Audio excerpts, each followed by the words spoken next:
You laid in the single bed, staring at the concrete ceiling while listening to the static that persisted on the radio, hitting the contraption every once in a while in hopes that you would receive a signal.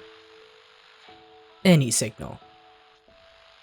The sound of static was becoming a grating buzz, but it was better than silence. Aside from the usual food delivery from whomever took the guard post outside your door, it had been a very boring and mundane living situation.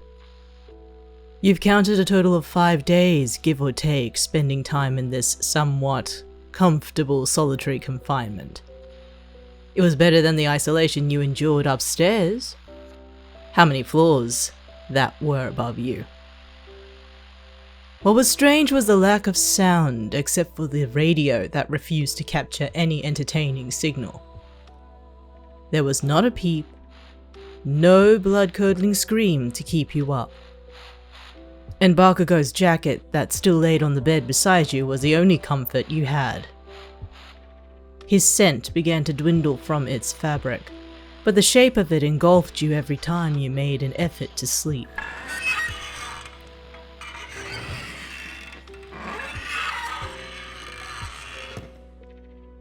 The sliding of the tiny trapdoor underneath the main door caught your ear, sighing to the thought of another plain meal.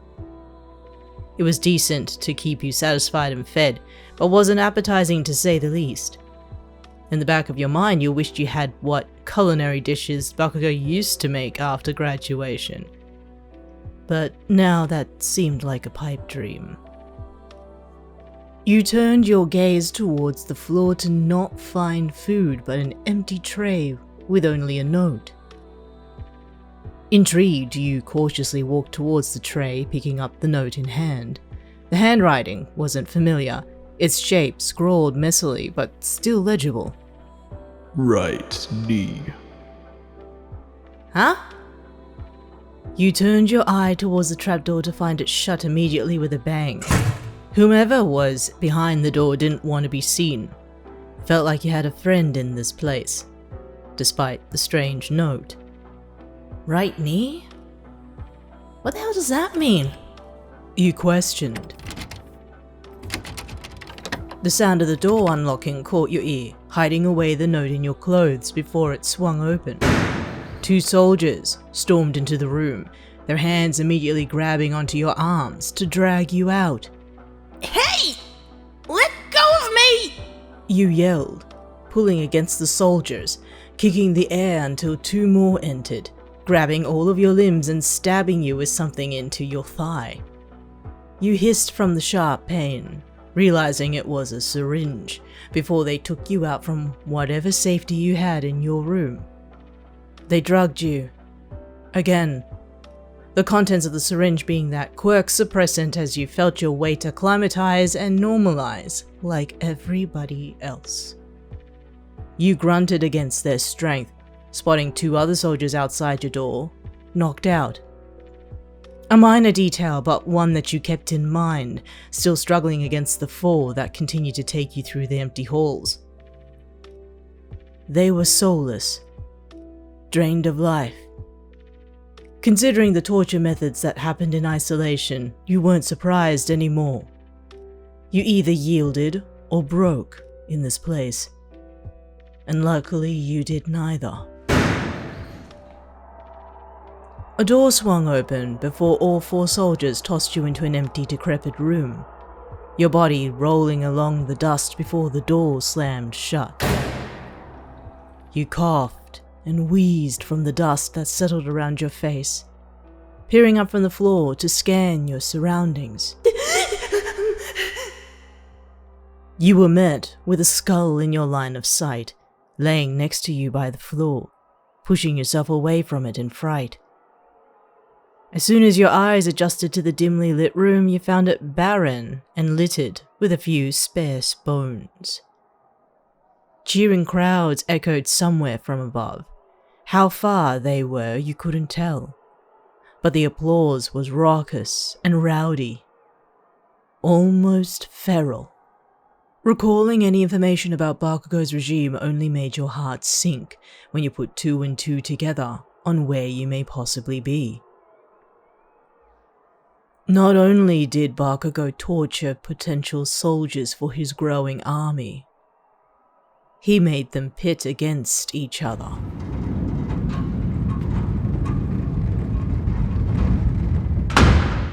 From the darkness, a bright light shone harshly into the room, the large double doors sliding open to reveal a gigantic arena, haphazardly built atop the ruins of a sports complex. You squinted your eyes, now having to quickly adjust from dark to light and gazing upon the huge populace of Bakugou's army in their seats. The cheers, the coos, and the occasional hiss reverberated around the arena. Their eyes staring down at you from above, crying for blood, while at the helm, Bakugou sat at his own podium, spotting you from the chamber. The hell? He murmured, leaning forward on his seat. Who arranged this?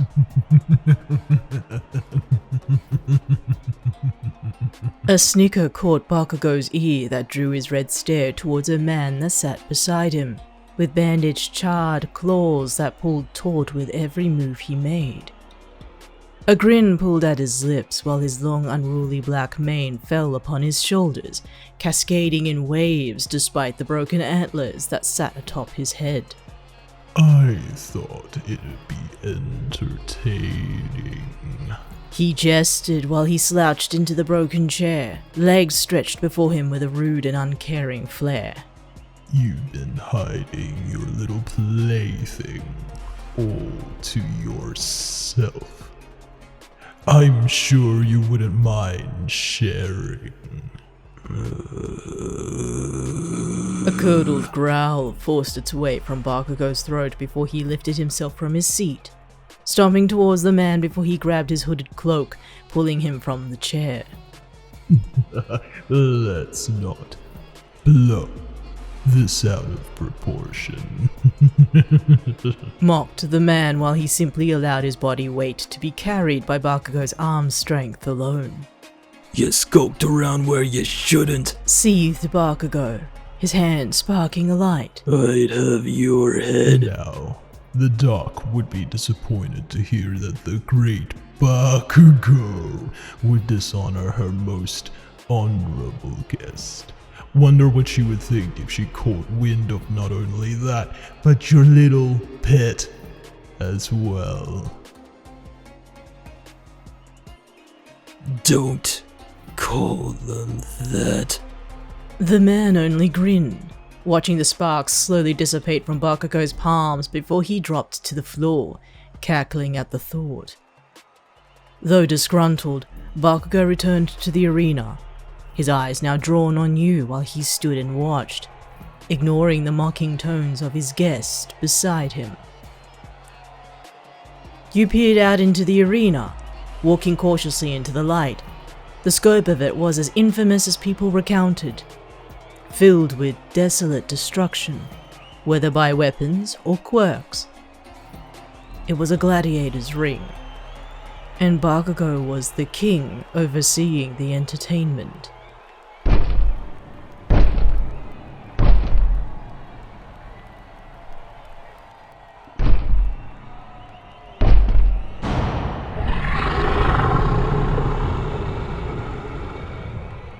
A large roar, boisterous and deep, echoed from behind a large set of doors opposite from the chamber you came from. They slowly opened, revealing a large figure from the shadows, its hulking footsteps shaking the very foundations of the arena. You felt the tremors with every step, spotting the large man stretching his limbs with a sickening smile on his face. Every muscle, every sinew on his body contorted and stretched, wrapping around his limbs until he was thrice the size he was. Your heart sank into the pit of your stomach. Muscular? You whispered, watching the malformed shape of his muscles contort and fray. He did not speak, only gurgling inhuman cries before the white of his eyes menacingly stared down at you. A swing of his sinewy arm crashed into the arena, destroying debris in its path. You dodged and weaved, watching every move he made while his colliding muscles ripped through everything. You hurtled over the broken earth that littered the grounds before hiding away in cover, listening closely to the thunderous footsteps of Muscular's hulking body. How were you going to escape this place in one piece? Bakugou continued to watch while the man snickered next to him, reveling in the show. Every move you made was to be expected, yet he seethed with contempt, turning his crimson glare at his guest. They're drugged? Snapped Bakugou. Relax. It'll wear off. Eventually. Replied the man, nonchalantly reassuring. It was only a small dose of reality. Nothing quite like it to wake you up on the brink of life and death. Bakugou trembled with rage, his lips curling into a murderous sneer while watching his guest lean back into his broken chair. If it wasn't for the doctor, he would have killed the man here and now. But his eyes drew back onto you, watching you from his high podium, unable to intervene. He stared at the crowds, hearing the cheers and the hisses from the level of entertainment. He had hoped you hadn't seen this part of the facility. You turned your gaze onto the podium up high, only able to see a portion of who was sitting aloft, knowing Bakugou was there. Was this his doing? It contradicted everything that transpired in that isolated room he inevitably locked you in. But you couldn't fathom his logic. If he were who he once was, he wouldn't lie. Maybe speak of malcontent, but never lie about his feelings out loud. You assessed the situation, still watching Muscular scan the arena for your presence after his tumultuous onslaught earlier. Preoccupied with searching the grounds, you noticed a limp in his step, counterweighting whatever injury he sustained on his right leg. The knee bent awkwardly, as did the muscles that surrounded the joint. It was frailer than the rest of his body, the sinews thinner than most. Right knee, you whispered to yourself, recalling the note in the dinner tray. It was a clue, a hint into his weakness, one that you wouldn't have noticed if not for his massive size and sheer destructive nature. Whoever was at those doors was an ally, at least you hoped. You only wished you had a good look at them. Despite the trapdoor at the foot of the only exit from that room, you could have at least gotten an inkling from their shoes. Or perhaps that was wishful thinking.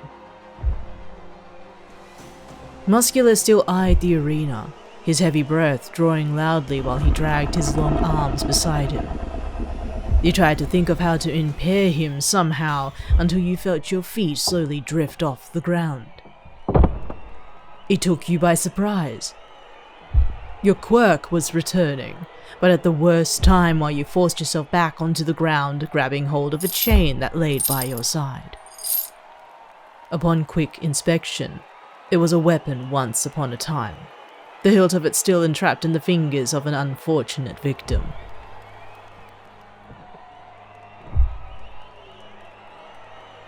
Heavy footfalls shook the arena, feeling the tremors quake when you spotted Muscular still skulking around. Your eyes drew back onto his right knee, hidden underneath his mass until you thought of the most insane thing. You hoped it would work. It all came down to aim. With a grunt, you ran for the hilt of the chain, crushing dry bone while dragging the chain behind you. Every step barely grazed the ground, enough to still give you momentum before collecting the entire length of the chain, its links clinking behind before Muscular's eyes turned on you. The roaring swing of his arms careened across the arena, missing you by mere hairs upon sliding across the ground, taking the hilt and stabbing it into a crevice. You gripped onto the chain, running around the hilt to gain enough momentum and speed, eyeing your target ahead. Muscular's knee jerked in his follow-through, leaving all but his right knee exposed. You dragged along by the chain. It swung, now in motion, before you pushed against the ground with one heave. Then, it was weightless. Your body, now in full momentum, shot towards Muscular's knee, the impact of your legs crushing into the ball of his joint. A blood-curdling cry echoed around the arena, watching your body weight destroy the knee, bending and breaking the joint in twain. The Goliath crumbled under the pressure with a loud crash, leaving the arena in a cloud of dust. The roars ceased, the footfalls stopped. All held their breath in the arena, including Bakugou, staring into the dust cloud for any silhouettes or movement. Well, that was anticlimactic, whined the man beside Bakugou, scratching at his bandages. Thought you would have had a fighter on your hands. Shut up, snarled Bakugou. Oh, did I hit a nerve? Or was that your bruised ego showing? The murmurs from the crowd caught the man's ear as it did Bakugou's, anticipating the result of the bout when the dust cleared. The large silhouette of Muscular now laid on the ground, unable to lift himself with one shattered knee. There beside him, you stood to your feet, your eyes towards the podium where Bakugou sat, frazzled and bloodied. The crowd's curious chatter turned into a roaring cheer, the raucous echoes of Bakugou's initiated army bouncing around the desolate arena while you continued to eye the podium, locking eyes with Bakugou's, who stood from his seat to stare down at you. His attention drew primarily towards your feet, finding that you had hooked one of them against a rock, while the other floated aimlessly above the ground. It was a surefire sign that the drug had worn off, leaving you exhausted to concentrate on grounding yourself. Bakugou's lips curled into a frown, glancing at his guest, who clapped and chuckled under his breath, taken by the sight. You know how to pick 'em. He purred. Thank you for providing great entertainment. This is your doing, clarified Bakugou with a hiss. None of your subordinates complained against my request. I thought I'd add a spark to lighten the mood. Bakugou growled under his breath before he heard something shift in the arena below. His eye drawn onto Muscular's large, sinewy form, contorting slowly. You heard it as well, up close and personal before a large shadow whipped past you from above.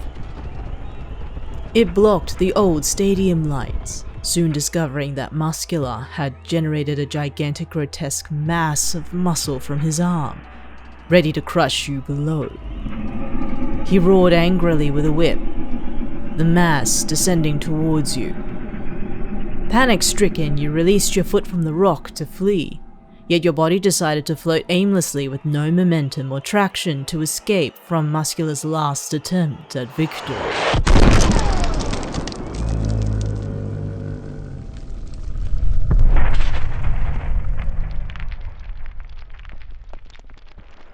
Suddenly, a sweep of inertia caught you in midair, grabbing hold of your body before an explosive blast incinerated into Muscular's enormous mass.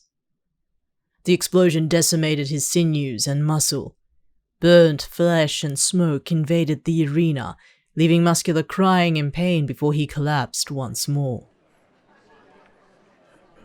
You found yourself in Bakugou's arms, clutching onto you with hands smoking from his recent onslaught. For a moment, all you saw was a destruction in his wake, realizing the immense power he held merely by his hands alone. Yet they held onto you gently, hearing his heavy breath beside your ear, with only the mincing of chatter from the crowd in the back of your mind. Forgive me, he whispered, confusing you until his hands gripped into your clothes. That inertia returned, pulled by the sheer strength of Bakugou alone before he threw you across the arena, blasting you into the wall. Crushed stone rattled against the back of your head. Your spine imploded with searing white pain until you felt numb. It was difficult to breathe while your ribs radiated painfully across your chest, but you felt pinned into the wall, unable to move. Bleary-eyed from the pain, you saw Bakugou ahead, his back to you while the crowd's cheer grew louder. He held his hand in the air, thumbs up, lapping the cheers of the crowd before his eyes turned to you. You watched him approach, his hands outstretched to grab onto the collar of your clothes, lifting your eyes to meet him. Just like how I remember you, sweetheart. He gruffly spoke, feeling his hands smolder with smoke on your clothes. Don't disappoint me from here on. No one is watching. Your vision began to blur before the pain overcame your senses. His eyes were the last you saw before the crowd's cheers dissipated into the dark.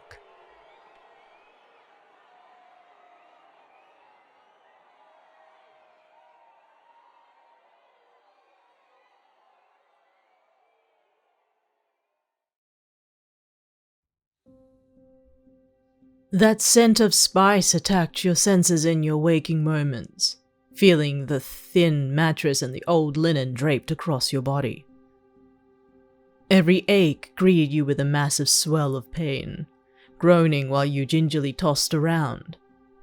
There, lying beside you, was Bakugou's jacket left in the room you had recently called your abode, before noticing Bakugou himself sitting by your bed, his eyes glaring into yours.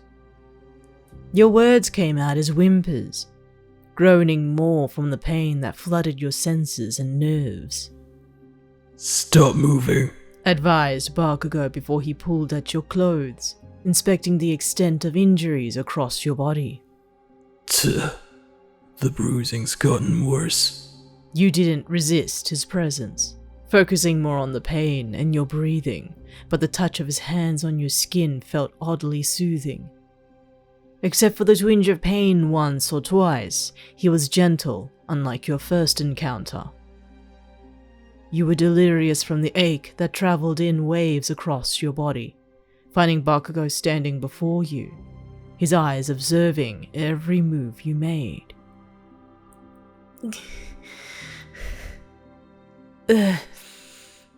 Why? You slowly asked. I'm not going to explain myself, not until you're healed, answered Bakugou before he took his jacket from the bed, swinging it around his shoulders. I threw you harder than I wanted. That damn mutt messing with...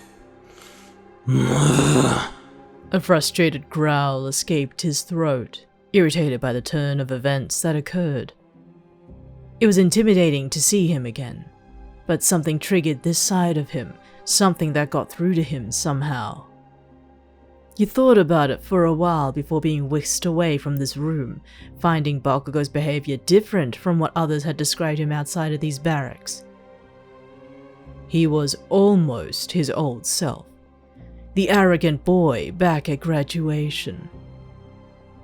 Yet he kept a facade.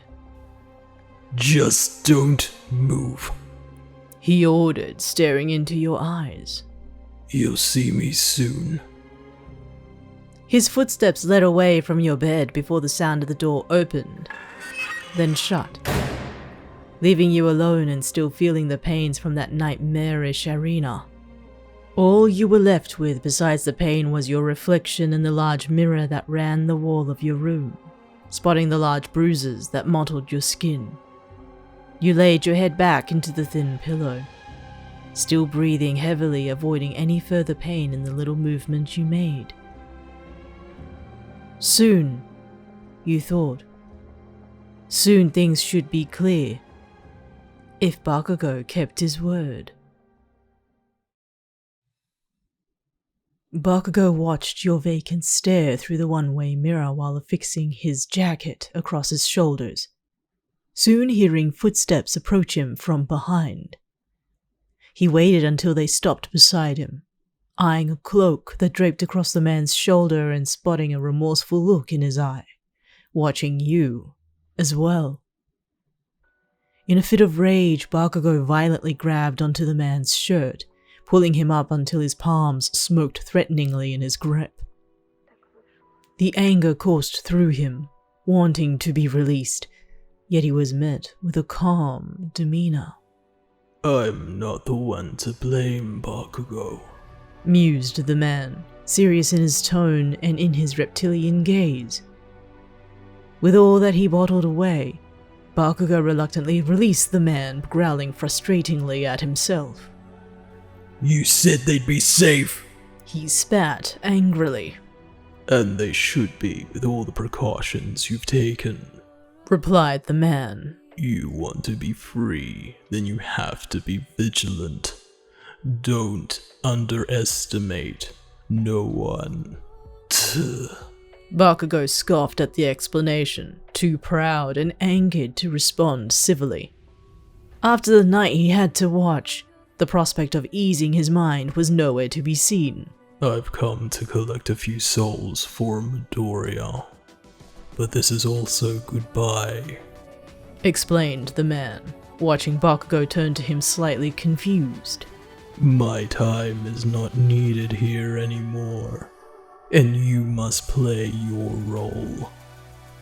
You're up to something, stated Bakugou with a sneer, untrusting of his guest before his red stare gazed into his golden ones, watching him slowly approach with open arms.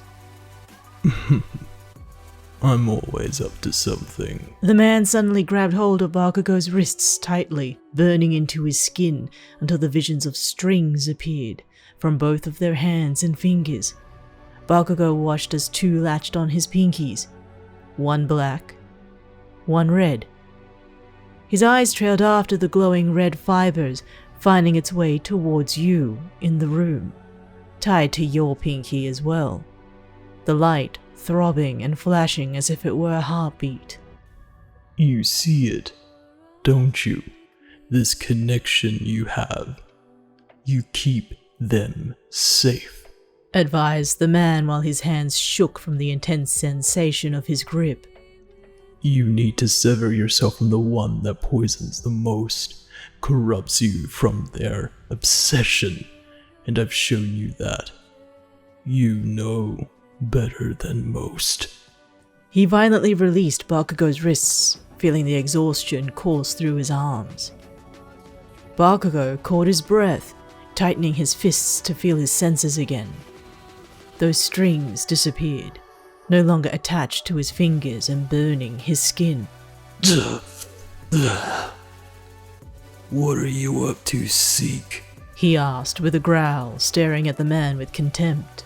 My travelers will storm the city, shake things up a bit before they follow me, continued Seek before he turned away towards the elevators. All the pieces are in place. You just need to make the right call. Bakugou watched as Seek called for an elevator, stepping into it and disappearing from view. The glint in his eye before the doors shut gave Bakugou a chill, and not often did many do. He shook his arms from the odd sensation that still ran up the back of his shoulders, yet he turned back onto you, now having fallen asleep in your bed, your face still pained from the injuries you sustained. He had to make a call. pulling out his phone and searching through to decide on who best to help you and him out of this outlandish reality.